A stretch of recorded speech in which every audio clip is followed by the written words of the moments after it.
તમારા વિસ્તારમાં રોડ રસ્તાઓ કેવા છે? અત્યારે 50% થયા ને 50 બાકી. 50% હે ને 50% બાકી છે રસ્તા હજી. આ તમે જો આ દેખાય જ છે, સારા થાય એવું કરવાનું. પહેલાંની પોઝિશન અત્યારની પોઝિશન પ્રમાણે બધું વ્યવસ્થિત છે, પણ થોડુંક સુધારો કરવાની જરૂર છે. હવે રસ્તા તો અમારે સિમેન્ટ રોડ તો થઈ ગયા છે, અમુક સિમેન્ટ રોડ બાકી છે ને રસ્તામાં ખાડા છે, એ ખાડા પૂરવાના છે. રોડ તો સારા છે, અમુક રોડ ખરાબ છે, હજી થયા જ નથી, એ ખાડા ને ખબડા છે. સફાઈની વાત કરીએ તો સફાઈ કર્મચારી સમયસર આવી જાય છે. અહીંયા અમુક અમારે તો આવે છે. પ્રાઇવેટ આવે, મ્યુનિસિપાલિટીનો કોઈ નથી આવતો, એ બહાર બેસીને બહાર વ્યા જાય છે.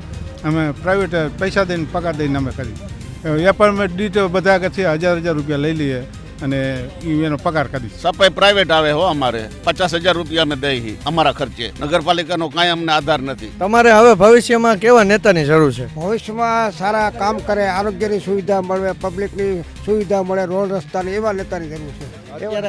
મહાનગરપાલિકામાં મેયરની જરૂર છે. અત્યારે તમારા વિસ્તારમાં આરોગ્ય કેન્દ્ર કે આંગણવાડી કે એવું કઈ છે? કાંઈ પણ છે નહીં, કોઈ સુવિધા નથી. આંગણવાડી નથી કે આરોગ્ય એવું કોઈ હેલ્થ સેન્ટર નથી સારું કે મારાને તબીબી મફત સેવા મળી શકે, એની જરૂર છે, એ ઊભું કરવાની જરૂર છે. અને ગટરની કઈ એવા કઈ પ્રશ્ન?